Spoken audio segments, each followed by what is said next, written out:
जय श्री कृष्ण। राधे राधे। स्वागत है आपका आपके अपने चैनल द रिलीजियस लाइफ में। कान्हा जी की कृपा आप पर और आपके परिवार पर हमेशा बनी रहे। दोस्तों, आज के वीडियो में हम जानेंगे पौष मास की कृष्ण पक्ष की एकादशी कब है, व्रत के नियम क्या होते हैं, व्रत कब रखा जाएगा, पारण का मुहूर्त क्या रहेगा। इस सब के बारे में हम आज के इस वीडियो में जानेंगे। तो वीडियो शुरू करने से पहले आपसे अनुरोध है कि अगर अभी तक आपने मेरे चैनल को सब्सक्राइब नहीं किया है तो कृपया करके चैनल को सब्सक्राइब कर लें। आज का वीडियो अच्छा लगे तो वीडियो को लाइक करें और ज़्यादा से ज़्यादा शेयर करें। तो चलिए अब हम शुरू करते हैं वीडियो। तो जब युधिष्ठिर ने भगवान श्री कृष्ण से पौष मास के एकादशी के बारे में पूछा तो भगवान श्री कृष्ण ने स्वयं एकादशी के व्रत का वर्णन किया है कि सफला एकादशी का व्रत कितना महत्वपूर्ण है। जब युधिष्ठिर ने पूछा कि हे भगवान, जो पौष मास के कृष्ण पक्ष की एकादशी है उसका नाम क्या है, उसकी क्या विधि है और उसमें किस देवता की पूजा की जाती है, तब भगवान श्री कृष्ण ने कहा कि हे राजन, बड़ी बड़ी दक्षिणा वाले यज्ञों से भी मुझे उतना संतोष नहीं होता जितना एकादशी व्रत के अनुष्ठान से होता है। पौष मास की जो कृष्ण पक्ष की एकादशी है उसका नाम सफला एकादशी है। उसी दिन भगवान का नारायण रूप में विधि पूर्वक पूजन करना चाहिए। नागों में शेषनाग, पक्षियों में गरुण तथा देवताओं में श्रीहरि विष्णु श्रेष्ठ हैं। उसी प्रकार संपूर्ण व्रतों में एकादशी श्रेष्ठ है। एकादशी का व्रत 5 साल की उम्र से लेकर जब तक बन सके हर सनातनी को, हर हिंदू को मानना चाहिए, करना चाहिए। एकादशी के दिन पूरी तरह से अन्न का त्याग किया जाता है, चावल बिल्कुल नहीं खाए जाते हैं। सफला एकादशी के दिन तो जो नाम है और मंत्र है उनका उच्चारण करके ही भगवान का पूजन करना चाहिए। सफला एकादशी के दिन धूप दीप से श्रीहरि का पूजन करें। इसके अलावा दीपदान का भी बहुत अधिक महत्व सफला एकादशी के दिन है। और रात को मंदिर में या फिर भगवान का स्मरण करते हुए अगर हम रात्रि जागरण करते हैं तो हजारों वर्ष की तपस्या करने से जो फल नहीं मिलता वो हमें सफला एकादशी के दिन रात्रि जागरण करने से मिल जाता है। तो सफला एकादशी का व्रत हमें अवश्य ही करना चाहिए। जैसा कि नाम से ही पता है, सफला एकादशी हर क्षेत्र में सफलता देने वाली ये एकादशी है।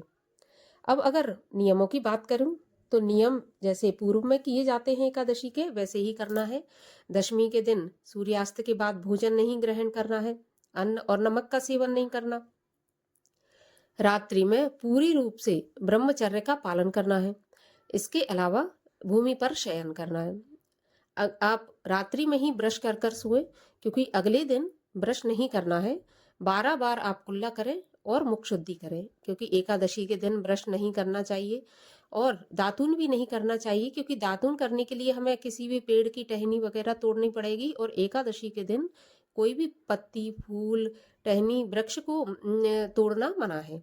तो एकादशी के पहले ही आप मुख शुद्धि करें और अगले दिन एकादशी के दिन आप केवल कुल्ला कर कर ही मुख शुद्धि करें। इसके बाद स्नान आदि से निवृत्त होने के बाद व्रती को सूर्य भगवान को अर्घ देना चाहिए। अर्घ देने के बाद भगवान श्री हरि के नारायण स्वरूप की पूजा सफला एकादशी में करें। एकादशी व्रत की कथा सुने। कथा सुनने के बाद भगवान का जो पूजन है वो आप पीली चीजों से करें। पीले फल, पीली फूल, पीले मिठाई, इस सब से पूजन करने के बाद आरती करें। सारा दिन हो सके तो आपको निराहार व्रत रखना चाहिए।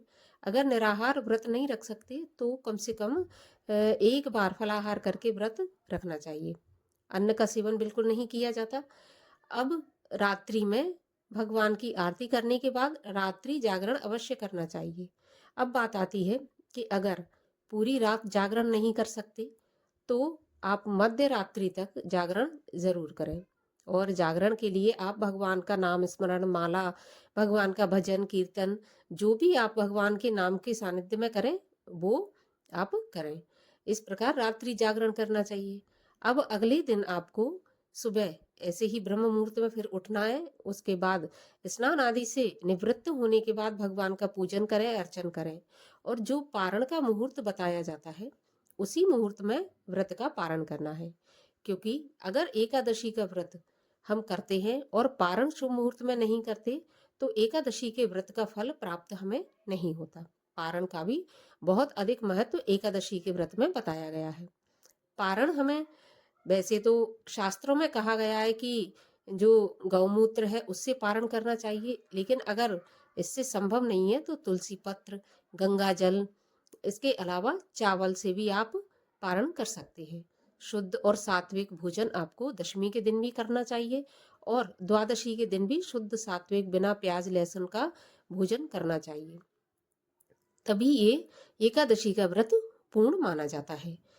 व्रत के दौरान किसी की चुगली नहीं करना चाहिए, निंदा नहीं करनी चाहिए, झूठ नहीं बोलना चाहिए, दिन में सोना भी नहीं चाहिए। अगर भूल से, गलती से आपने किसी की चुगली कर दी या सुन ली तो सूर्य भगवान का दर्शन करें और क्षमा प्रार्थना करें, तभी ये व्रत पूर्ण माना जाता है। एकादशी के व्रत में चुगली भी नहीं करनी चाहिए। इस प्रकार से एकादशी के व्रत हमें पूर्ण करना चाहिए। अब हम ये जान लेते हैं कि पौष मास के कृष्ण पक्ष की एकादशी का व्रत कब रखा जाएगा, एकादशी तिथि कब आरंभ होगी, कब समाप्त होगी, पारण का मुहूर्त क्या रहेगा और राहु काल का समय क्या रहेगा, ये भी जानेंगे। तो चलिए अब हम जानते हैं कि कब आरंभ होगी। तो एकादशी तिथि का आरंभ हो जाएगा 25 दिसंबर की रात्रि 10:29 पर और एकादशी तिथि समाप्त होगी 27 दिसंबर सुबह 12:43 पर। सफला एकादशी का व्रत 26 दिसंबर दिन गुरुवार को रखा जाएगा। सभी वैष्णव जन और ग्रस्त जन एक ही दिन व्रत रखेंगे, 26 दिसंबर गुरुवार को। 26 दिसंबर के दिन राहु काल का समय रहेगा दोपहर 1:30 से 3 बजे तक। राहु काल के समय में कोई भी शुभ काम नहीं किया जाता है, तो राहु काल के समय का विशेष ध्यान रखना चाहिए। सफला एकादशी व्रत के पारण का मुहूर्त रहेगा 27 दिसंबर शुक्रवार सुबह 7:12 से 9:16 तक। इस प्रकार से एकादशी का व्रत पूर्ण होगा। आप सभी को एकादशी व्रत की हार्दिक शुभकामनाएं। वीडियो अच्छा लगा हो तो लाइक जरूर कीजिए, चैनल को सब्सक्राइब करके जाइए। मैं मिलती हूँ अब आपसे अगले वीडियो में, तब तक के लिए हरे कृष्ण।